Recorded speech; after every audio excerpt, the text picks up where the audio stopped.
letu 2017 smo prejeli priznanje častnika Finance in Eko sklada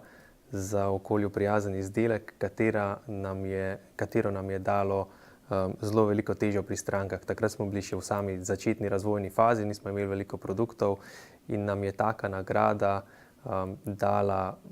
poleg samega priznanja častnika Finance in Eko sklada veliko težo tudi pri samih strankah, ker častnik Finance bere zelo veliko naših ciljnih strank oziroma kontaktov, ki so direktorji komunalnih podjetij, občinskih uprav oziroma podjetij,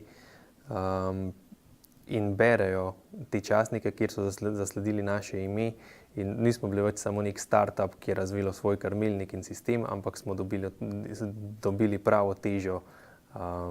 in v bistvu nekako dokazali resnost našega delovanja v njihovih očeh.